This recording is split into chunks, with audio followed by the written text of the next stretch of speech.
From the beautiful city of Los Angeles, California, we bring you the Gimme 3 podcast.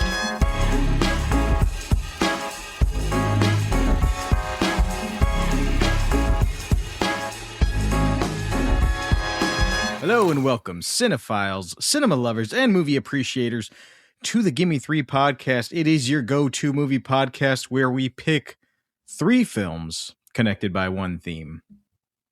And I'm Nicholas Ybarra, and I'm joined by my esteemed co-host, Bella Efstratis.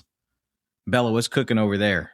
You know, nothing much. I'm all alone. Jonathan's in New York, so, you know, just been catching up on movies. That's honestly a lie. I've been catching up on Love Island, which is so embarrassing.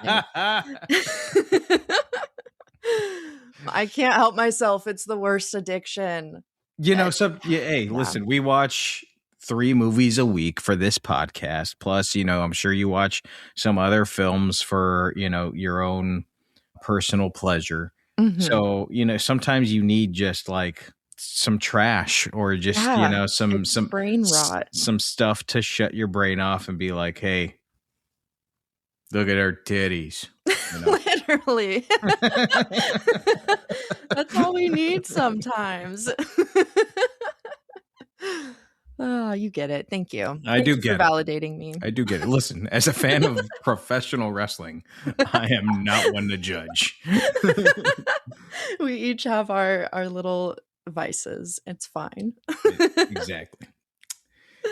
Well, today on the Gimme 3 podcast, friends, we are looking back on the career of one of the most prolific actors of both the 80s and the 90s. We're talking about Sam Neill, of course, who passed away, sadly, earlier this month on July 13th at the age of 78. And most American audiences know Neill through his work in films like Jurassic Park, of course, which we covered that film in our Spielberg Summer Blockbusters episode. So check that one out. A lot of people know him from Hunt for Red October or The Piano. But the actor actually got his start in New Zealand, which is where he's from. And not just on the big screen. He was working on stage, worked in television as well in New Zealand. And in the late 70s, his career started really to bloom with the film My Brilliant Career. But it was in 1981 with Zulawski's cult classic Possession that Sam Neill started to really become a household name. And what I love about Sam Neill's career and his choices are that he was not only not afraid to tackle, but totally embraced the genre film. Embraced it, knew when to ham it up, knew when to take it seriously, knew when to offer a depth, that his talent could offer, which really elevated a lot of his films. All my favorite actors that I like, are, no shade to Daniel Day-Lewis or, these actors who only do serious films. But, my favorite actors are the likes of a Sam Neill, the likes of Michael Parks, Robert Forrester, Pam Grier. These actors are incredible actors, and they were stuck in some genre films or, would have to do lower budget genre films sometimes. And they would just elevate these pictures. And I'm just like, that is talent, my friend. So in this episode in particular, we're going to explore some of those genre films from horror, sci-fi horror to action comedy. We get an impressive range of talent for Mr. Neill in these films that we're discussing today. Bella, what was your introduction to Sam Neill? Was it Jurassic Park? Like most people our age? Goofy old Dr. Grant. I'm sorry. I love him. Such a memorable, lovable character, but also just always, for some reason, something about him just cracked me up as a kid. I could never take him seriously. And then, this year I watched Possession for the first time. Oh, nice. And, including some of the other films we're talking about today, I saw a very different side to old Sam Neill. And yeah, I had no idea he had that freak in him. I'll be honest. He's got mostly freak in him. He's got mostly freak. Yeah, I loved it. I loved every second of it. I actually couldn't get enough. I found myself wanting to like immediately rewatch the movies that we picked for this episode. Yeah. With one of them, I actually did just start it over right away because it was just so much fun. But, not only are they very, very entertaining films, but I just wanted more Sam Neill. Mm-hmm. He was very, very special actor. I totally agree with what you said of like, he really, from what I've seen of his career, like, every actor wants to have that kind of like innate ability to take any character off of the page and really breathe life into them, make them feel real and lived in. And he was one of those that just made that look effortless. And he was just such a chameleon. Like he could be anyone or anything, whether that was a paleontologist seeing real dinosaurs for the first time or a literal demon from the pits of hell. Right. So yeah, he is amazing. Left behind such a vibrant legacy of, just such a variety of characters and films, like you mentioned, both light and dark. So yeah, I can't wait to talk more in depth about the performances and films that we have lined up today in his memory.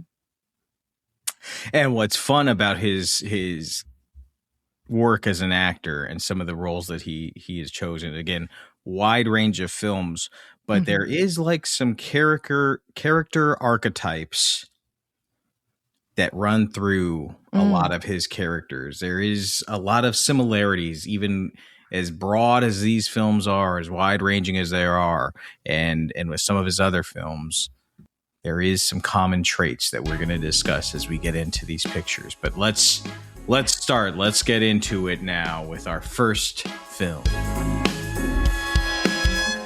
Okay, I'm so excited to kick off with my favorite of the three films we're talking about today, introducing In the Mouth of Madness, written by Michael DeLuca and directed and scored by the brilliant John Carpenter. This movie is, I learned, actually informally considered the third and final film of John Carpenter's Apocalypse trilogy, which starts with The Thing in 1982, The Prince of Darkness in 87, and concludes with this one in 1995. So, maybe we'll have to come back, revisit it, and do a Gimme 3 Apocalypse trilogy one day. Yeah, sounds like fun. I did not know that. I know, very exciting. Our star, Sam Neill, plays John Trent, a charming but arrogant insurance investigator who ends up involved in a very strange investigation surrounding the disappearance of the most popular author in the world, Sutter Kane. Kane has written a series of horror novels that have caused quite a stir all throughout society. Not only are his books more popular than the Bible, but there's even been stories of his books driving people to insanity. That includes Kane's agent, who our boy John Trent had the pleasure of randomly meeting when he attempted to murder him in broad daylight with an axe before being shot down.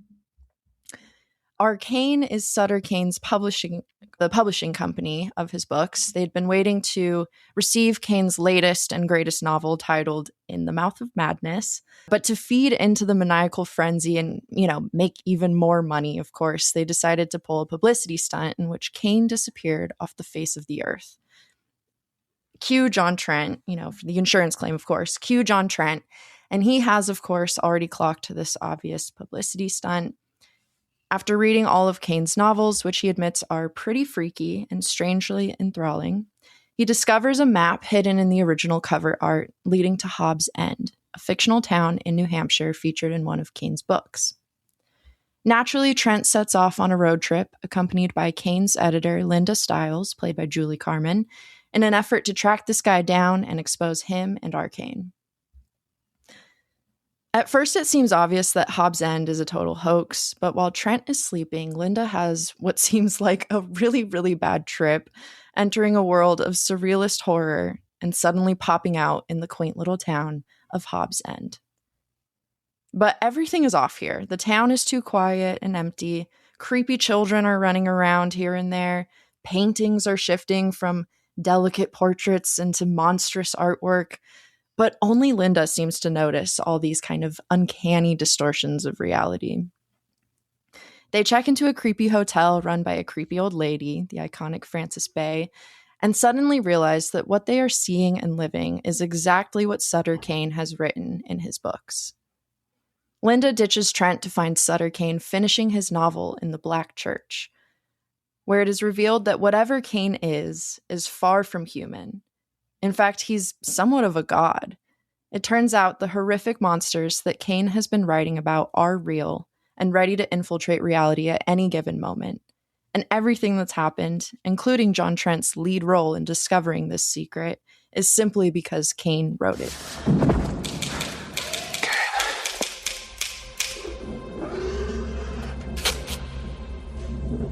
All done.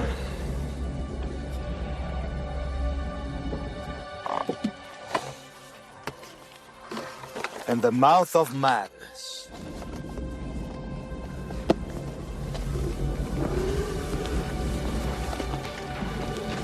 Yours to deliver, Trent. What? I'll be joining my new publishers now.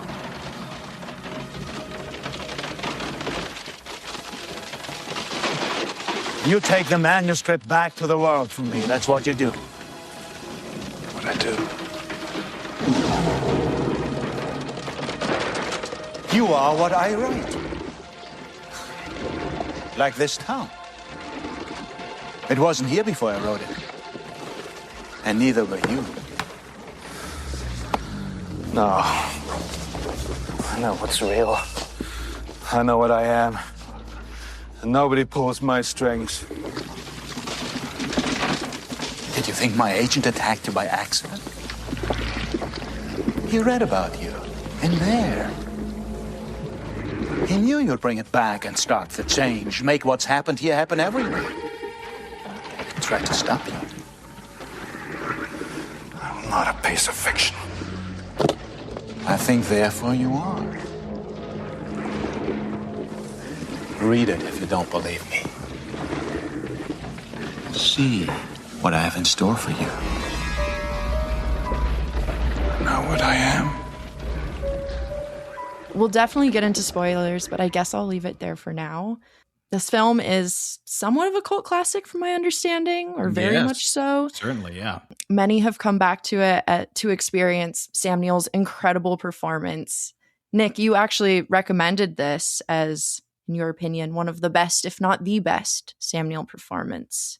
Stand by it? I think so. I think it's just, for me, I think it's my favorite Sam Neill film. Okay, I'm not sure if it's his best performance. He's terrific in it. Mm-hmm. His accent is all over the place in this film, so I don't know if I can fully say it's his best performance. He is American, Australian, New Zealand, and British at different points in this film. But maybe that's by design. What is real? Who is this man? You know, maybe it's intentional. Maybe it's intentional. But from an emotional standpoint, his character is just goes on really a wild ride for this film. So yes, I love this film. I think the first time that I saw it was several years ago, maybe like 8 or so years ago, at a midnight screening at the Vista Theater, 35 millimeter print, gorgeous print, sold out crowd. You talk about it being a cult classic. People were on fire for this film, and it was a wonderful experience. But I'm really glad that I got to rewatch it, because you know, when you see a film at midnight, or at least when I do, not all of my synapses are firing in my brain. And in fact, I started watching this film late last night because I was out and about, and I threw it on late last night, and I was like, you know what? I'm not going to do it again. I'm going to do this movie justice. And I decided to go to bed at that moment. And I was like, I'm going to wake up early, fresh off a daisy, and give this film the mental attention that it deserves. And I'm really glad I did that, because it deserves a lot of mental attention, which I'm going to get into some of my really in-depth, analysis in a bit. But for those of you who aren't in in-depth analysis and philosophy and all that kind of stuff, this movie is just a total blast, man. Like if you like horror I mean, it's John Carpenter. He's the master, you know. So if you like horror, if you like jump scares, if you like great creature creation, creature features, body horror, special effects, like this movie has it in spades. Pretty much every turn, you've got some brilliant execution of horror filmmaking. So it's a really good time. And then if you want to go in deeper, there's plenty to dive in deep on. But yeah. What did you think on your first watch, Bella? Oh my God, I loved it. I loved every second of it. This is the one that I immediately just put back on. Yeah. It's like the type of movie that you just want to watch on loop. Right. I mean, Sam Neill is amazing in this. He's so good at losing his shit, you know? Right. He goes from being so composed, like annoyingly composed. He's like arrogant, flirty, pompous, know-it-all, and then ends up just like total nervous wreck. Ends up literally in an insane asylum. Yeah, right. The transition I feel like is so smooth. Like it doesn't feel like, okay, let me snap into something crazy now. He definitely snaps, but it feels cohesive and honest and very real. Right. Like his mind has shattered completely. Yeah, it is a gradual transformation, almost to the point where when you get to the end, I mean, the film opens with him in that insane asylum, right. and then he goes back and tells the story. But when you get to the end and he's back where he is, you almost like think back to, you know, whatever it was just a few weeks ago when he started this story, and it's like, wow, that was a different man, different time. Different time. Even like the post insane asylum at in the very like final scene, you're just like, oh my God, I didn't know it could get worse. Yeah. Right. So good. So yeah, big fan. I love John Carpenter. The Thing, I watched The Thing for the first time last year, and that was genuinely like a life altering experience. I think about that movie so often. I love it so much. I've just always been a huge fan of practical effects in horror. Oh, yeah. And John Carpenter is just kind of the master of that. Like you said, there's so much in this film, like even more so than his others, I would say. And so, yeah, if you love that, then I feel like can almost guarantee that you'll love this. Yeah, very, very heavy on the practical effects and special effects makeup. All kinds of cool stuff going on. The one where Linda's character comes out from behind the car and it's like all you hear is all of her bones cracking and she's in the back bend, but her head is upside down.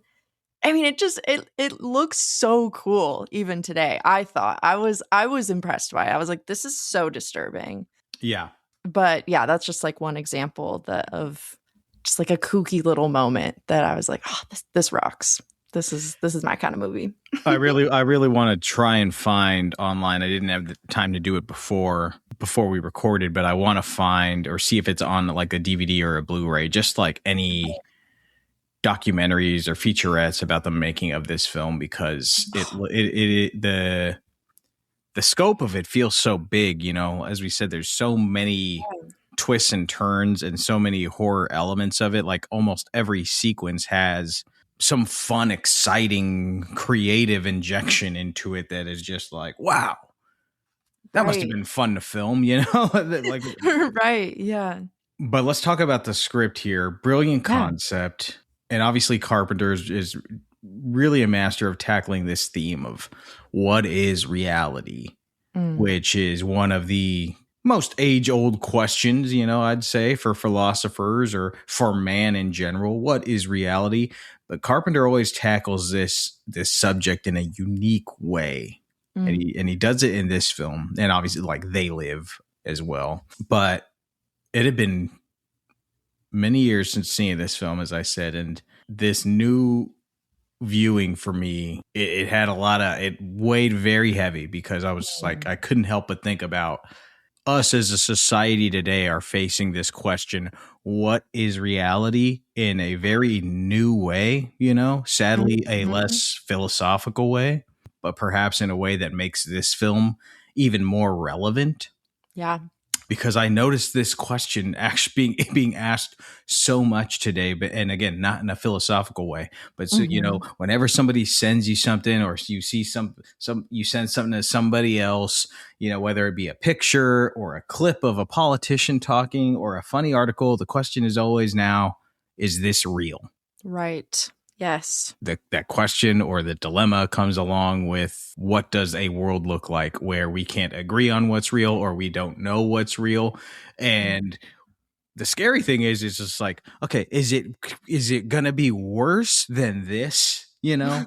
Right. I because know. because at least in this film, like once they are hypnotized or digmatized by this Sutter Kane fiction, they are all in agreement that this is a new reality. So anyways, it's just a fascinating approach to, you know, this age-old philosophical question. Really, really loved it. And there are some lines in here that sent shivers down my spine. And even if you haven't seen the film, you may feel a certain way hearing the quotes that I'm about to read, because right now I've got gimme 3 quotes. Cryptic, ominous quotes from In the Mouth of Madness. Oh, yeah. You know what time it is. It's time for some movie quotes. You know what gets me going? Quotes from my favorite movies. We're coming for you, baby. The first one that, like, this is kind of where a moment where the film shifts gears. And they're in the car, and it's right before that crazy backbend I think you're talking about. And Linda Stiles says this: "A reality is just what we tell each other it is. Sane and insane could easily switch places. If the insane were to become the majority, you would find yourself locked up in a padded cell, wondering what happened to the world." That's bleak and scary and freaky. So scary.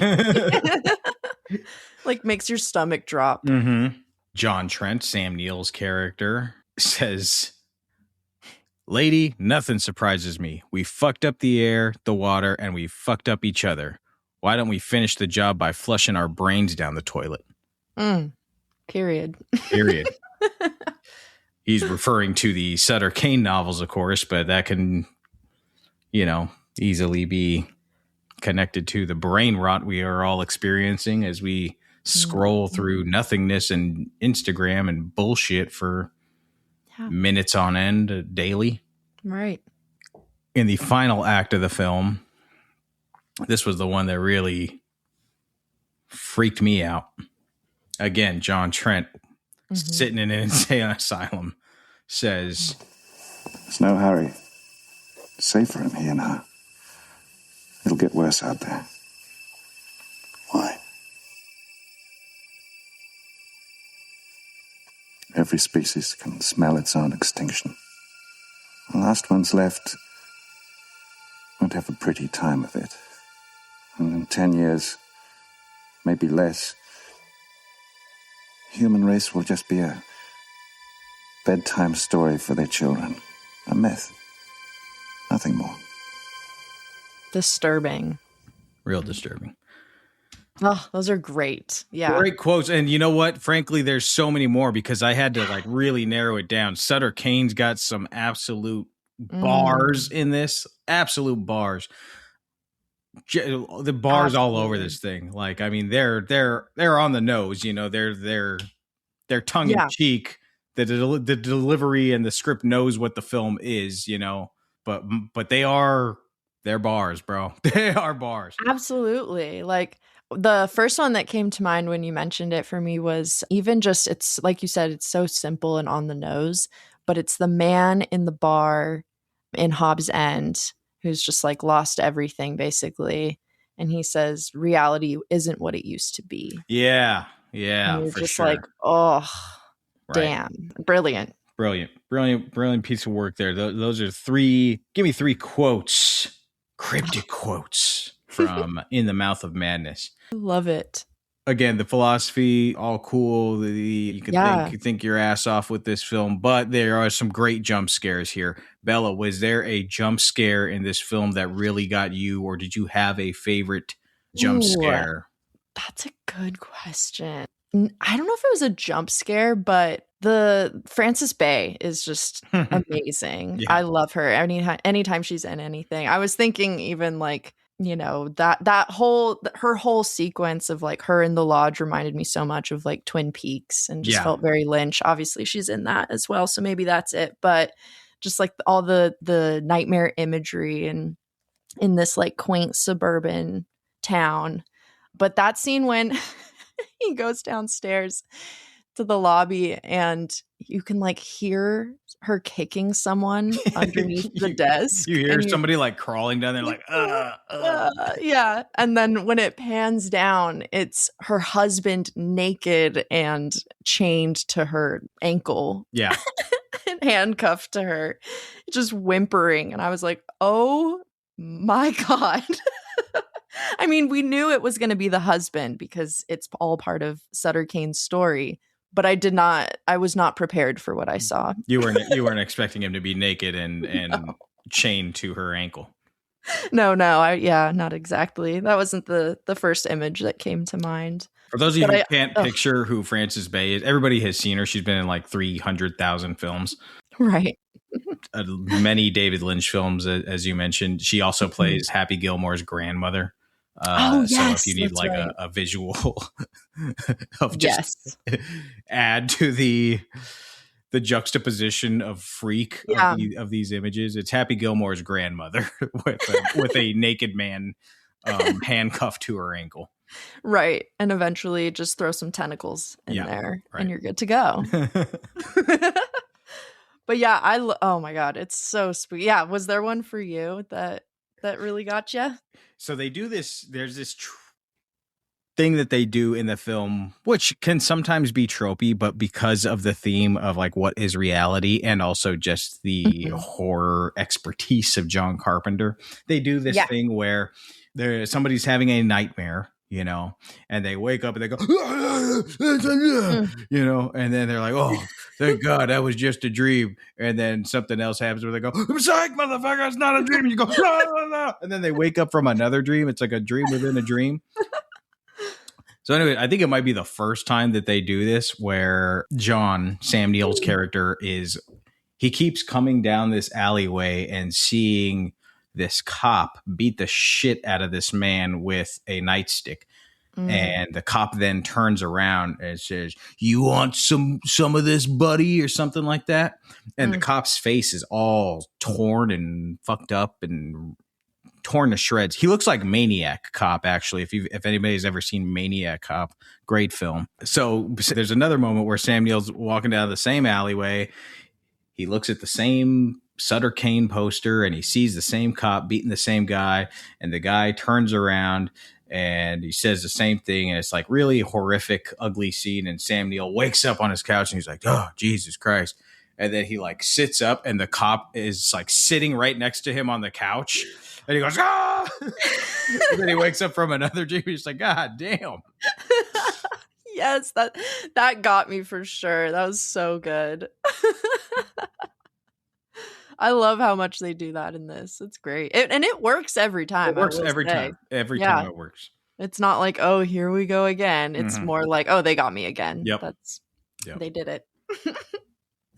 I will say the dream scenes are very well executed as well. Like it makes you feel claustrophobic, and like in a way, I don't know how to explain it, but basically when I say claustrophobic, I mean in the sense that like I feel like the perspective is very focused and directed. It's almost like looking through binoculars at something, especially in that scene when Linda's driving basically to Hobbs End. Yeah. And she's seeing like this creepy old person on a bike go back and forth. I don't know, just watching it, I feel like it kind of evoked the same feeling as when you're looking at like a fire, like just watching flames of a fire, and it's strangely lulling you into the horror and the mystery of the scene. Right. Also very Lynch, but so that was one of my favorite aspects of the film as well. I was very impressed with that, and I also have to shout out the production design, specifically like inside the black church. Yeah, was so amazing. That domed hallway that he runs down away from this like wall of terrifying creatures is just, I'll never forget that image. It's equally beautiful as it is terrifying. Yeah, a lot of gorgeous images in this film, really shot beautifully, beautifully designed. Yeah, I think it's one of the understated or underappreciated master, even though it's a cult classic, you know. When people think of John Carpenter, they always say like, oh, Halloween, The Thing, you know, They Live. You don't hear this one come up as much, but I really do think it is a masterpiece. I also just became so obsessed with, I'm kind of new to like the Lovecraft subculture, I guess you could say. I mean, this movie was clearly inspired by H.P. Lovecraft. It's so bleak, it's cosmic horror, reality is shattered, nothing will ever be the same. I think the title itself came from Lovecraft's novella called At the Mountains of Madness. Right. When I was reading into it or reading about it, it sounded more like The Thing, like the plot of that, but that was based on something else. But anyways, I just loved how this film takes Lovecraft's concept of insanity and cosmic horror and then makes it meta.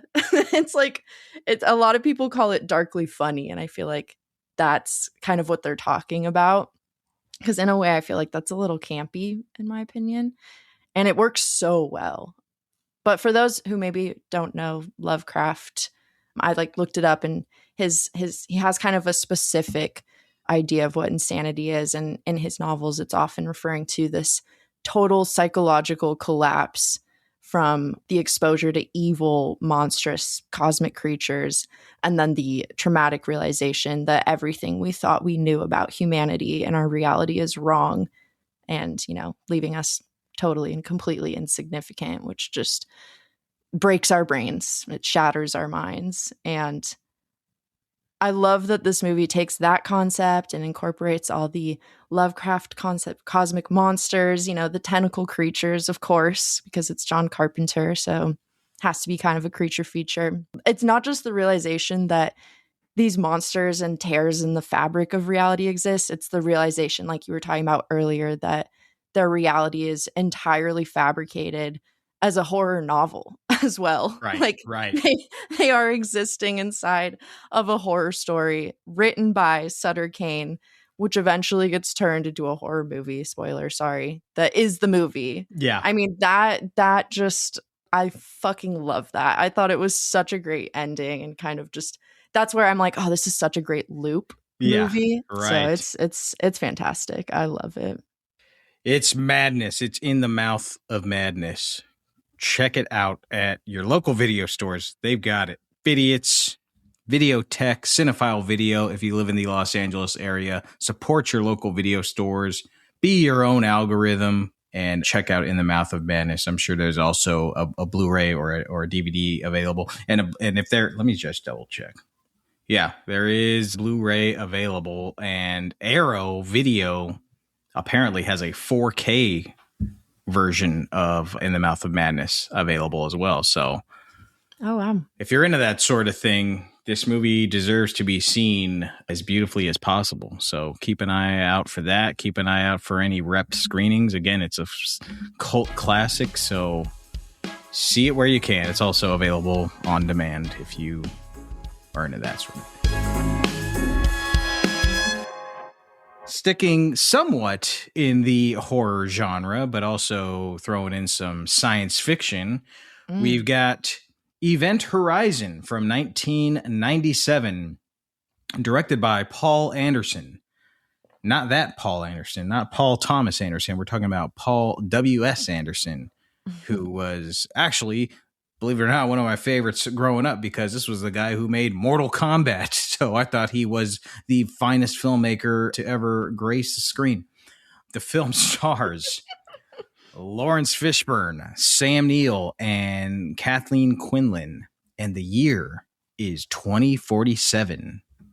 Basically just 21 years from where we are now in the future. And we've got this spaceship, this rescue vessel, Lewis and Clark. And it has been tasked with going essentially to Neptune to investigate a distress signal that they got from another spaceship called the Event Horizon.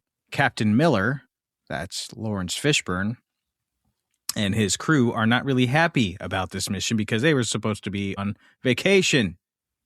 But this emergency call thwarted that plan, and only one man can explain this bullshit, and that's Dr. William Weir, who's played by Sam Neill. And he's joining the Lewis and Clark mission. Why? Well, because he was the guy who built the Event Horizon. And Event Horizon has been missing for about 7 years. And everybody assumed that it was toast, gone forever. So these new distress signals are somewhat perplexing. And Dr. Weir also explains that the ship that they're going after was able to transport through like space and time travel, essentially, go to different dimensions, all phooey, according to Miller and the team. They're like, what the fuck is going on? But you know what? A mission is a mission, and they got to do what they got to do. So they end up listening to the distress signal, which one of the members of the ship is able to say, hey, that sounds like Latin to me. And he explains that the Latin phrase he heard is liberate me, which translates to save me. Freaky. So once I get on the Event Horizon, things start to get real crazy. You know, there's all these dead floating crew members from the original team, and the new team that arrives, they start slowly seeing all these hallucinations, dark images from their past. One of the crew members sees her son in distress, the son who she's left for this mission. Captain Miller sees an old crew member who burned to death under his command, and Dr. Weir sees visions of his wife who, you know, he didn't pay enough attention to because he was buried in his work. All these images are very grisly. They're all horrific. They're all very fucked up. And the deeper they get into this mission, the more the crew starts to realize that essentially this Event Horizon is basically possessed or haunted or something. It's just bad. I closed the lifeboat hatch and I left him behind. I swore I'd never lose another man. I've known you a long time. You never told me that. That's just it, DJ. I never told anybody. But this ship knew about it. It knows my fears. It knows my secrets. Gets inside your head and it shows you. I wasn't going to tell you this. I've been listening to the distress signal. And I think I made a mistake in the translation.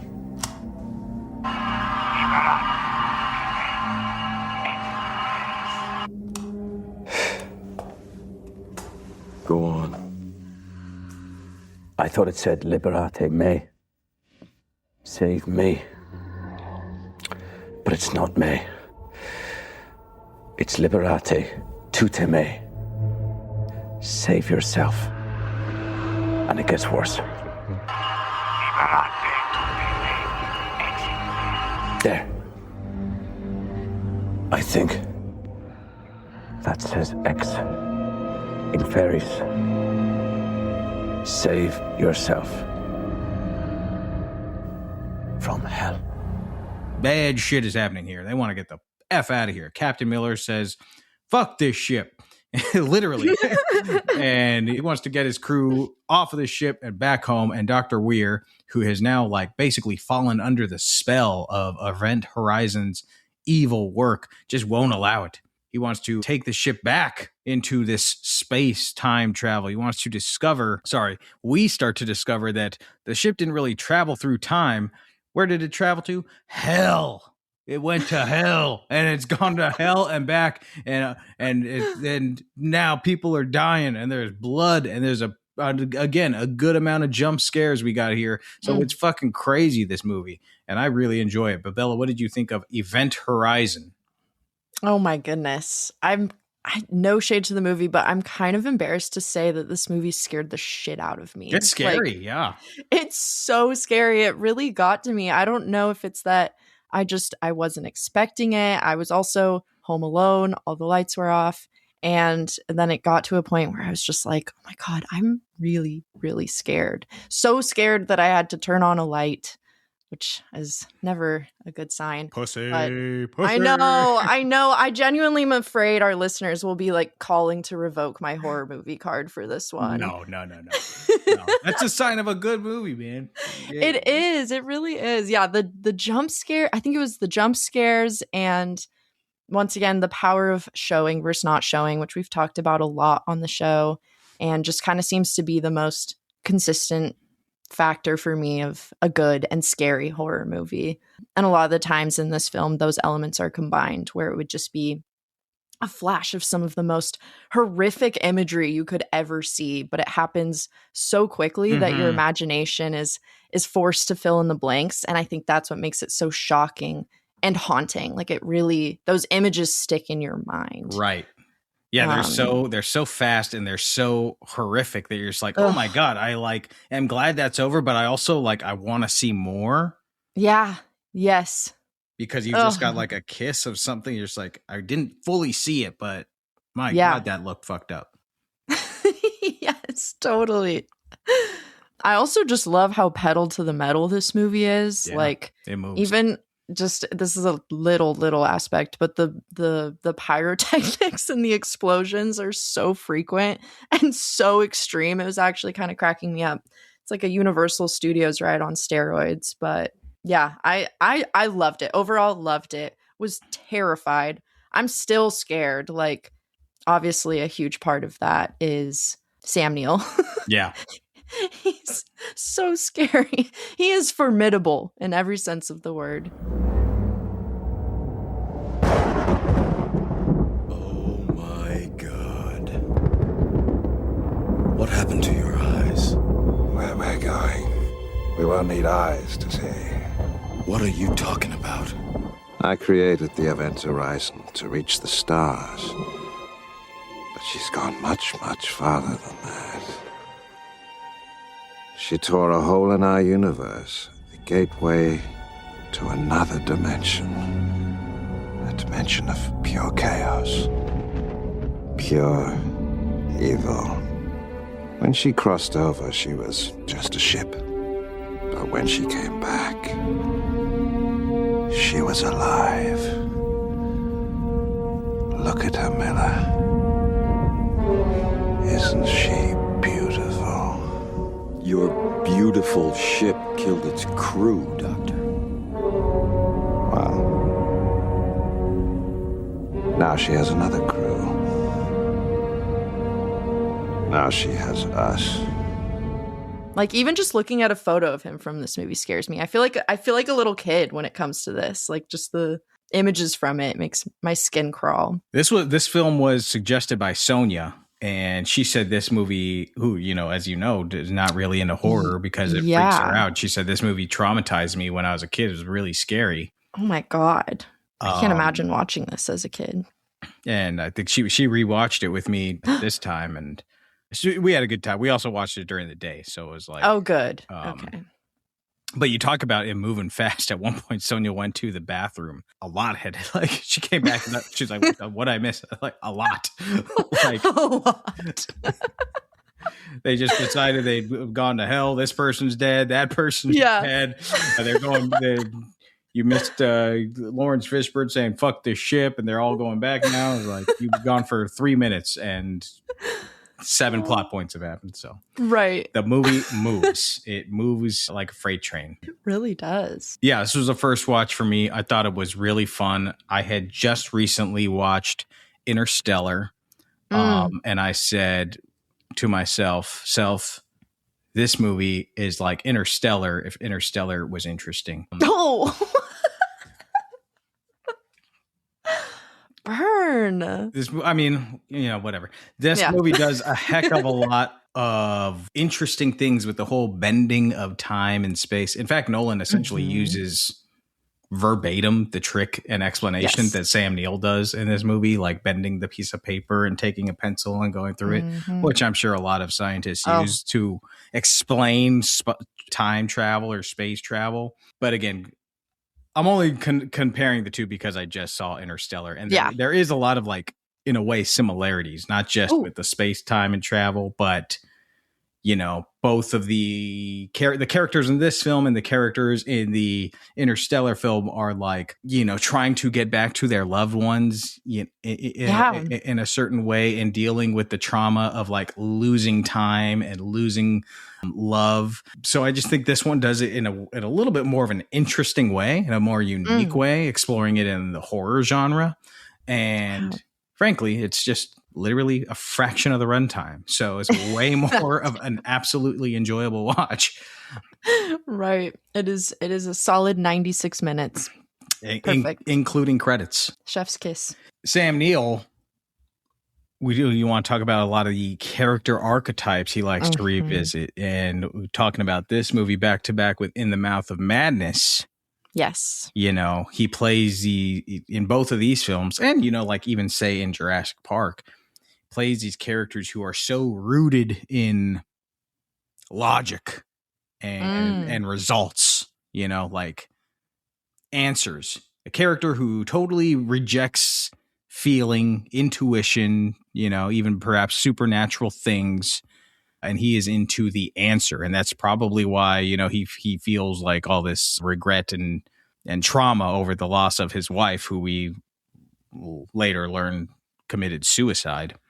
Probably because he was not able to feel things with his wife, or was not able to get in touch with his emotions. He is a logical man, much like the John character in The Mouth of Madness. Yeah. So his obsession, the character's obsession with trying to always find the answer, ultimately ends up being the character's downfall in both of these films. And then, of course, at the end of this film, we got Sam Neill is transformed into a legit demon, a monster. This is what becomes of a man who is unwilling to tell his wife, "Hey, I love you, baby." Take note, guys. Seriously. You don't want to end up like this. The look that Sam Neill has at the end of this film, like he is bald. He's got all these deep lacerations all over his face, and his performance is so intense and evil. Like you really believe that this fucker is from hell. You're just like, God damn. It's like Pinhead, but scarier in a way. It is. It really is. Even just leading up to that point, it's such a It's like we said, great descent into madness, but he also goes much further in Event Horizon, and that he becomes diabolical and then a monster. It's a full on heel turn in this film. He goes from baby face to heel. Yes, and he gets this look in his eye when he has them. Yeah, that's so inhumane, just void of any human emotion. It's terrifying. That is actually the look when I was saying even just looking at an image of him, the image that comes up on Letterboxd is that, and I can't look at it. It just scares. It's so void of any human emotion that it literally makes my stomach hurt. It's just it's so scary, and it's so, especially having seen the movie, it's so heartbreaking that he takes down all these people with him too. You're just like, oh, fuck this guy. Yeah. Evil dude. And Lawrence Fishburne is, plays a great hero in this. Total badass. Yes. Such a fun. I mean, Lawrence Fishburne's great in everything, but he's just at his peak of Fishburne-ness in this film. Like that line when he walks away, he's like, fuck this shit. I was like, yeah, get out of there. It's so good. My favorite scene actually is also with it. It's of course the video of the crew, which is just fucking brutal. It's like blood, guts, agonizing screams. But then right after, I was dying laughing because it cuts to Lawrence Fishburne. He's just staring Jason Isaacs dead in the face. He turns it off and he says, "We're leaving." Yep. It's like, thank you. Fuck this. And so, the most logical reaction. Right. That's the best.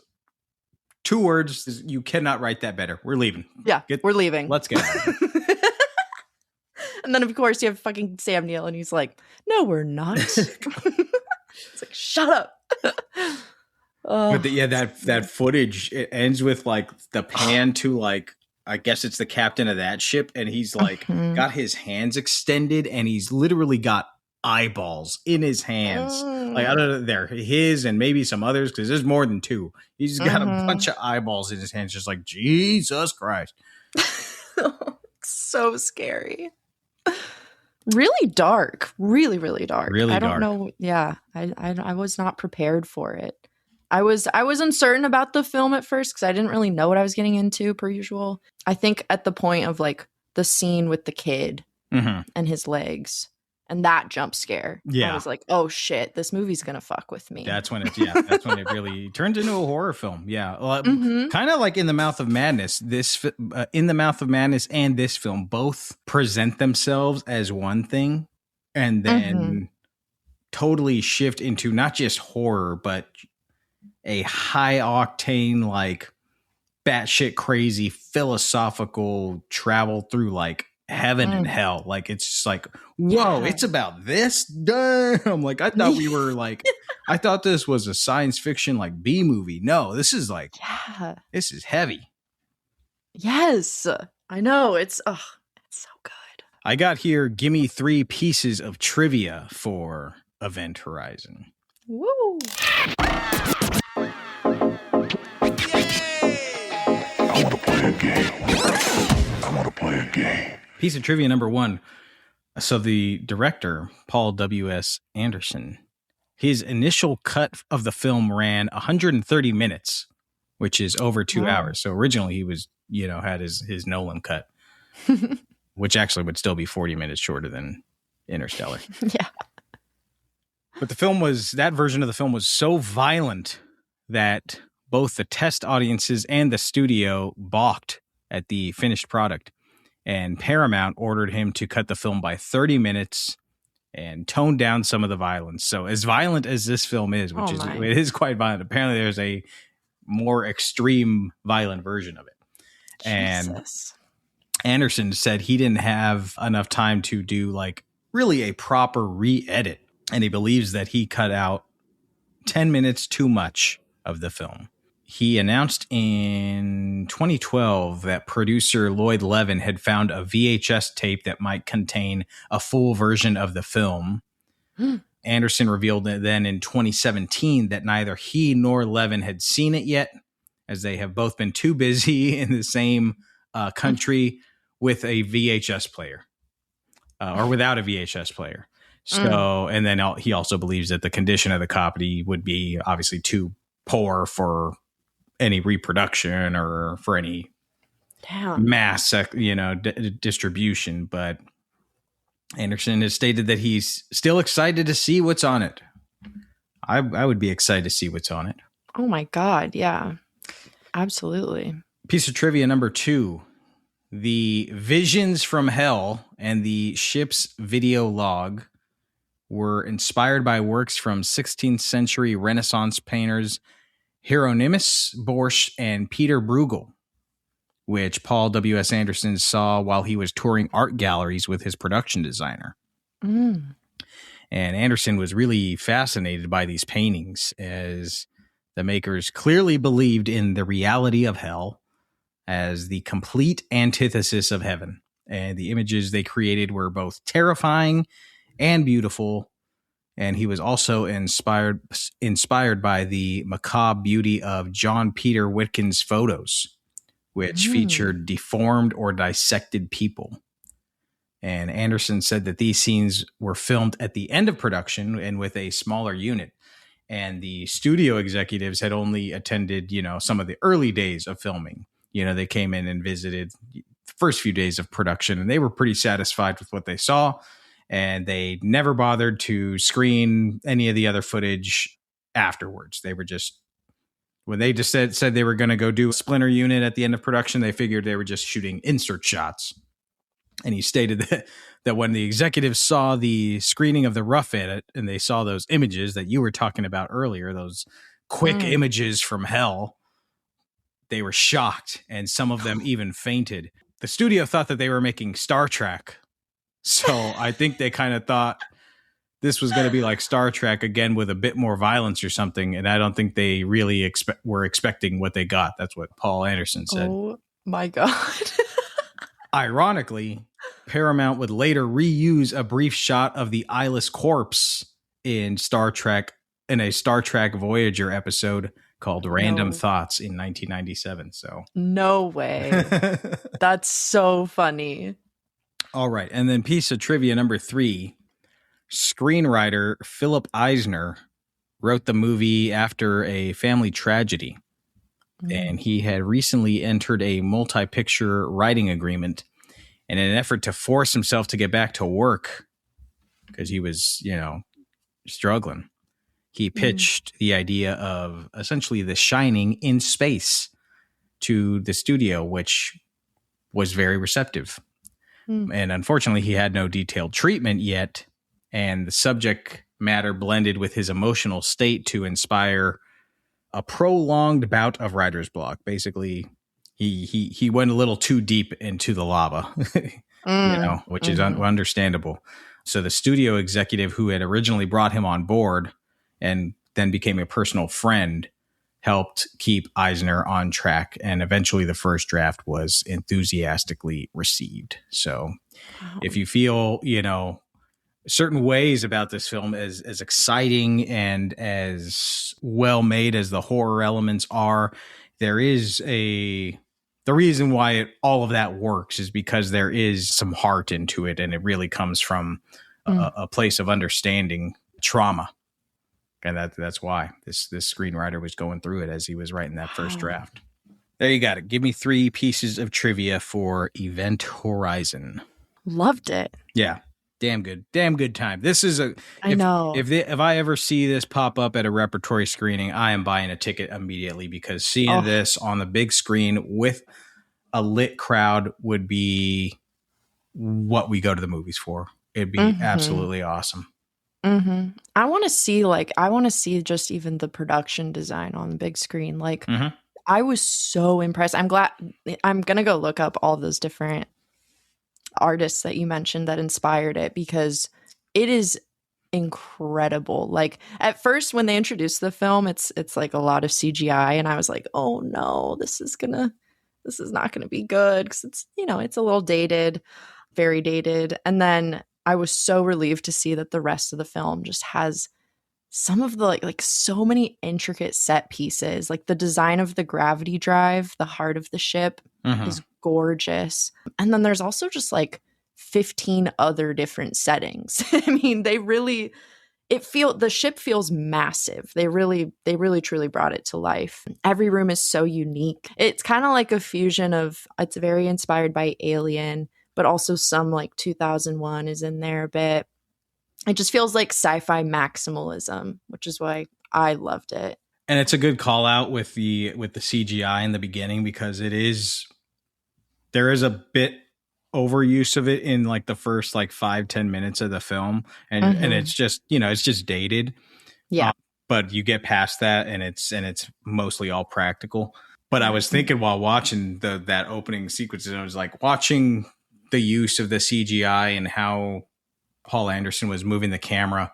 And I was actually thinking about Mortal Kombat, because in Mortal Kombat, there is like a similar issue where he has these really big sweeping shots that kind of like establish these massive, worlds that are in the Mortal Kombat universe.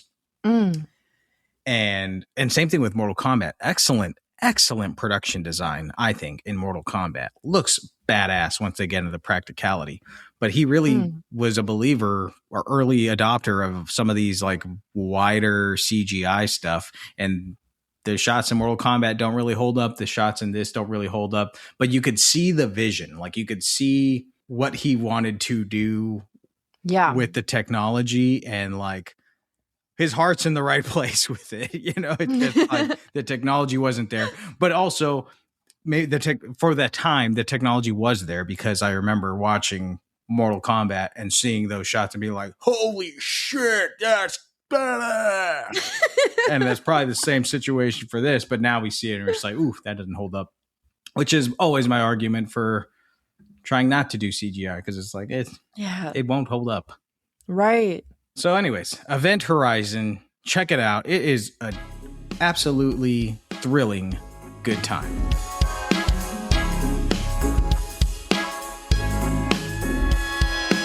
Thankfully, we're going to shift gears a little bit to something a little bit more lighter fare to end the episode. So Bella, take us away with our third and final film. Our third and final film of the day, Hunt for the Wilderpeople, a New Zealand action-adventure comedy produced, written, and directed by Taika Waititi. It premiered at Sundance in 2016 and remains the highest-grossing New Zealand film, excluding international co-productions. But I thought that was pretty cool. Yeah.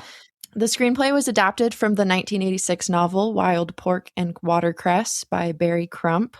The film follows Ricky Baker, played by Julian Dennison, a 13-year-old city kid and problem child who ends up dropped off in the rural countryside with the last foster family that will take him in.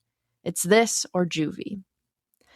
Bella and Heck are the older, played by Rima Tewiata and Sam Neill, are the older couple who's agreed to take him in. Well, Heck makes it abundantly clear that this was all Bella's idea and remains aloof and unfazed by Ricky Baker's presence. It's immediately clear that this is a perfect match, though. Bella knows just the right ways to deal with Ricky Baker, and she quickly wins him over. Unfortunately, tragedy strikes when Bella unexpectedly dies, and things get worse when they receive a letter that the CPS is coming to take Ricky Baker away. Determined to be free, Ricky Baker flees into the wild New Zealand bush to survive with just the company of his beloved birthday present from Bella, his dog Tupac.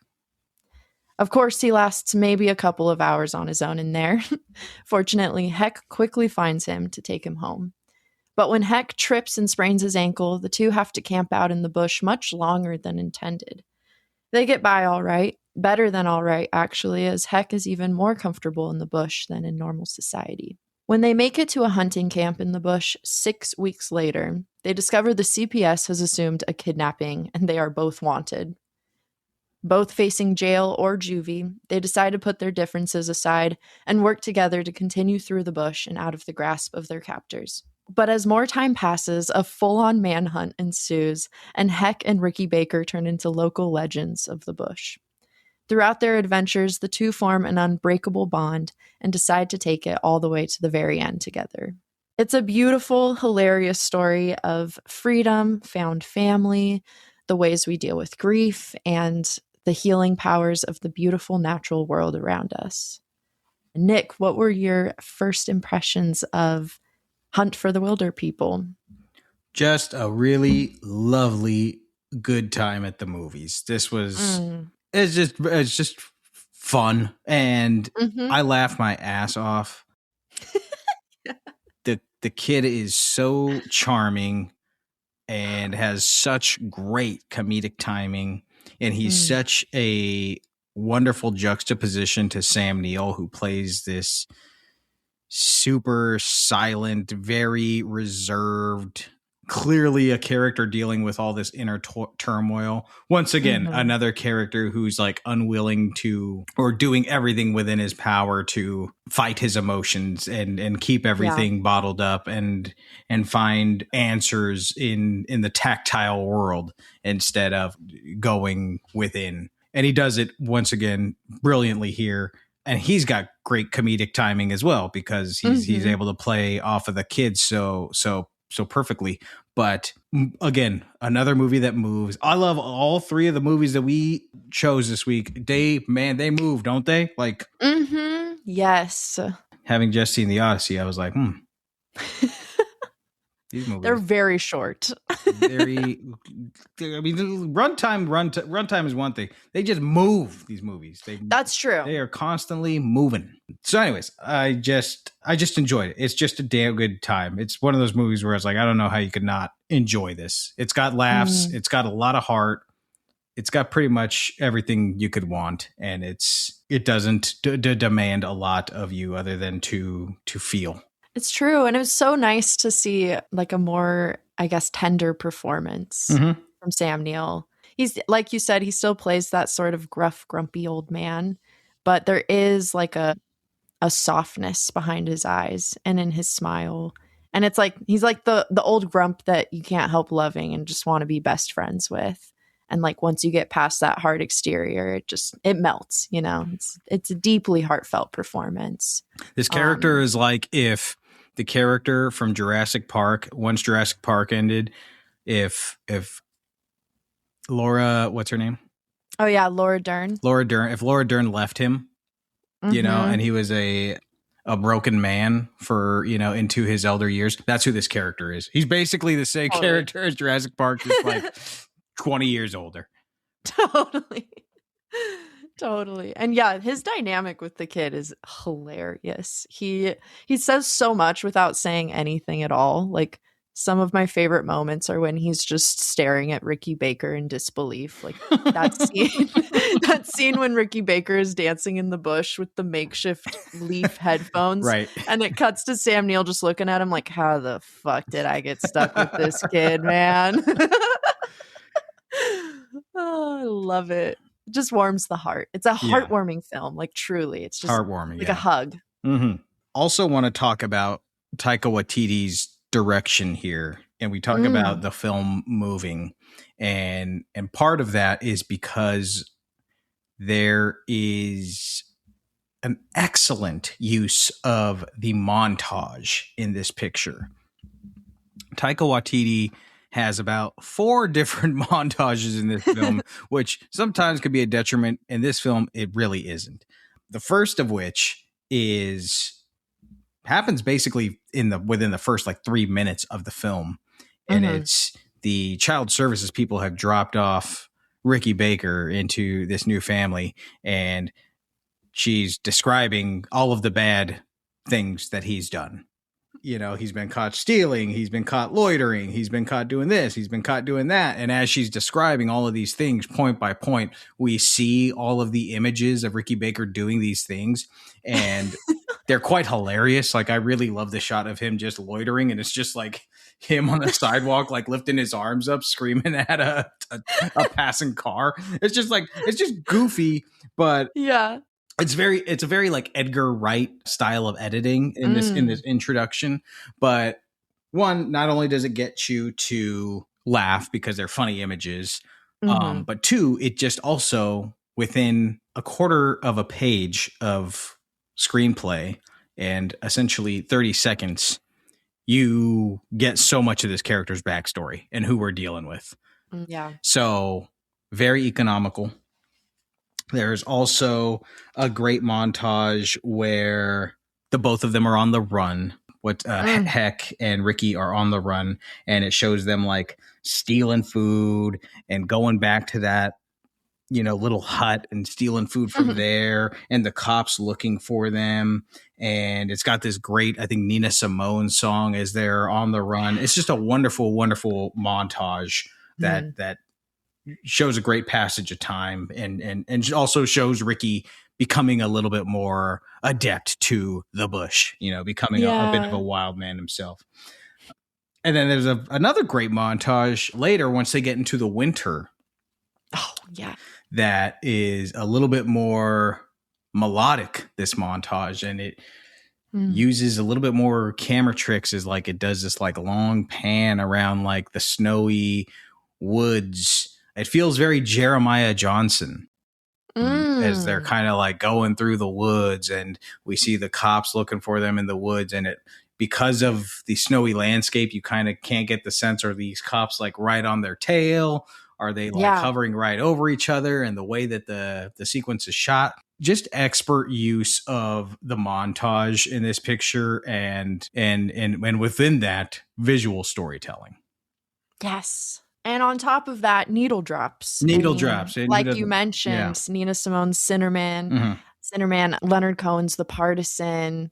We get Wood Kids' Run Boy Run. Like so many. That's just to name a few. There's so many. And I think Moniker does like the main score soundtrack for it. And they did a great job. Yeah. I loved it. I also just love Taika Waititi's humor. Yeah. It's so dry. I'm a big fan of like What We Do in the Shadows, and he has a way of like bringing like the humor out of dealing with, for lack of a better word, hard things in life. You know, we learned really that hard things, traumatic things. traumatic things. See Jojo Yeah. Rabbit, you know?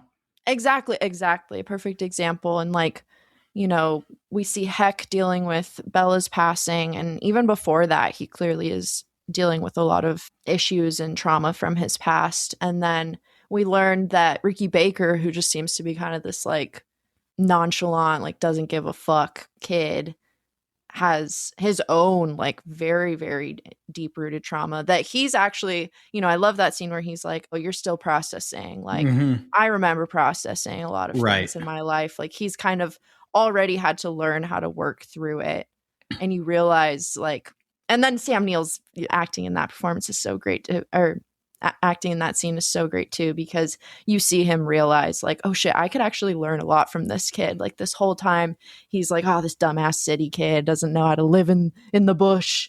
And then he's in that moment, he's like, oh, but he's teaching me too. Right. Oh, it's a beautiful moment. But yeah, so yeah, it's loaded with emotional depth, but as we've mentioned, it's also just hilarious. The actors who play the child service agent and her like the cop that's attached to her hip, they are such a goofy duo, and they've got so many freaking great one-liners. It's just loaded with comedy, this one. I learned that Taika and Julian Dennison, the kid, had actually worked on a commercial together, and I looked it up, and it was, you can find it on YouTube. I can like put it in our episode description, maybe. It's called Blazed Drug Driving in Ybarra. And sorry if I botched that pronunciation, but it's like 3 kids hanging out in their dad's car, waiting for them to come out. It's like 2 different cars, and come out of the house and drive them home. But their dads have been smoking weed and the kids know it. And so it's like the kids are he's one of the 3, and it's so funny. They're like mimicking their dads driving them home blazed, and it's really, really funny, like great comedy. And then once the dads come back, it's kind of like, oh shit, this is, you know, it's one of those drug campaign commercials. So then it's like the reality of it is actually not funny. But it's so great to see, because you can see Julian Dennison just being like, that kid's got it, you know, he's so funny. Right. And then we get to see a feature of him doing all of that in Hunt for the Wilderpeople. And I just wanted more. I mean, I couldn't get enough of Ricky Baker. It looks like he's gone on to have like a pretty good career since this film also, which awesome. He's in Deadpool 2, apparently. He's in How to Train Your Dragon, the live action one. He's in Godzilla vs. Kong, which I saw, but don't remember the details of that movie, shockingly. He's in that movie Y2K that Kyle Mooney directed a couple years back. Oh my gosh, I just saw a picture of him from that movie, and he's all grown up. Oh my God. That's so weird. He's so cute in this. So anyways, good on him. He's doing his thing. He's awesome. Doing his thing out there. Yeah. Oh my God. Also, we have to shout out the Ricky Baker song that Bella sings at the beginning. Ricky Baker, now you are 13 years old. You are a teenager and you're as good as gold. Ricky Baker, Ricky Baker, happy birthday. Once rejected, now accepted by me and Hector. We're a trifecta. Ricky Baker, Ricky Baker, Ricky Baker, Ricky Baker, Ricky Baker, Ricky Baker, Ricky Baker. Oh my God, it's so good. I was reading about it, and apparently they were about 8 takes into the scene with Bella singing just happy birthday. Right. And then they learned that they could not have the rights to happy birthday. So they made it up in that kitchen, like on the spot. And I just thought that was so great, because it's a banger. It's really good. It's great because it's a banger, but it also feels like she's making it up in the moment, which makes it all feel all the more real, you know? And It's a great scene. I was not expecting Bella to die within the first act. When that happened, I was like, "Oh my god, no, not Bella!" So sad. It's so horrible. I knew she was when she talked about where she would go when she dies, based off of like her previous life and culture in the bush. Right. And I was like, "Don't do it to me, please." Yeah. But I wasn't expecting it to happen when it did. Right. It's so jarring. It's basically the inciting incident. So it's not really a spoiler. It's basically what sets the movie into motion. Yes. It's just what a performance. Yeah. I mean, it's kind of insane. You fall in love with this woman so quickly. Yeah. Lots of lovable characters in this movie, from Ricky Baker, Bella, Heck's a great character. The young lady on the horse who comes and rescues Ricky for a time. Just great, wonderful characters. Her dad, that scene with him, he's like, Ricky Baker's in my house. Get a selfie. Take a picture. Get a selfie of us. She's like, it's not a selfie if I take it, you idiot. Oh, I'll tell you what part that made me laugh the loudest, actually. Okay, yeah. Was, when Ricky finds out that Heck can't read. We don't even have a map. Where's our map? Don't need one. I know where I am. Probably couldn't even read it anyway. Why would I need to read a map? I already told you I know where I am. Reading's stupid anyway. Only people who can't read say things like that.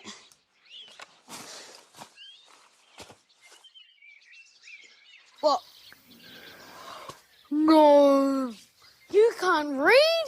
What's your You're like one of those people who like raised by like wolves or something, eh? Ooga booga, me heck, me no read.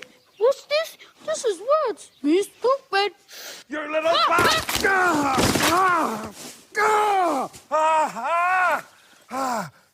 foot. You okay? No, I'm not okay.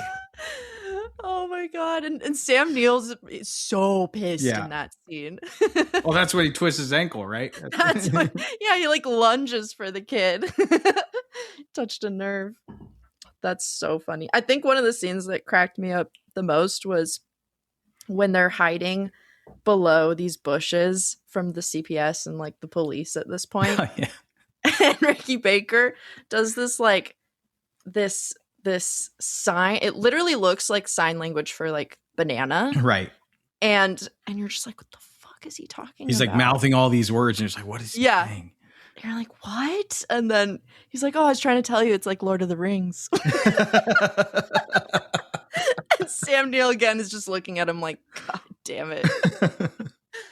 Yeah. Great film. Check it out. Great film. Check it out. You can check it out, my friends. August 22nd. It's playing at Vidiot's on the big screen. Check it out. August 22nd, 4 p.m. Do not miss it on the big screen if you haven't seen it. It's going to be great to see with an audience, and the Vidiot's crowd always shows up hot and ready to go. And then while you're at Vidiot's, seeing Hunt for the Wilderpeople, you can just walk right down the hall, visit their video store. You can rent In the Mouth of Madness. You can rent Event Horizon. You can just have yourself a little Sam Neill field date that date on August 22nd. So love it. Enjoy it. Enjoy it.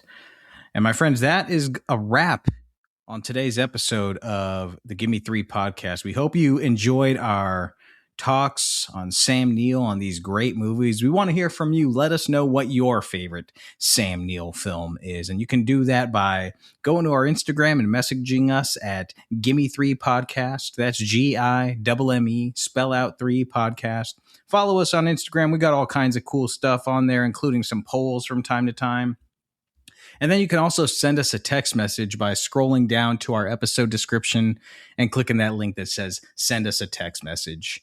And if you enjoy this show, if you enjoy the Gimme 3 podcast, there are 3 ways to support the show. 1, we got a Patreon for $5 a month. Just support the show. It helps us out. There is some bonus content on there, but it also just helps us keep the mics on, helps keep the show going. Patreon for $5 a month, again, in our episode description. And then you can download our episodes. That really helps out our algorithm.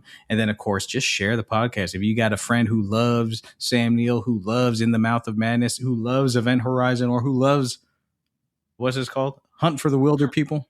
Mm-hmm. Share this episode with them. Share the Gimme 3 podcast with them.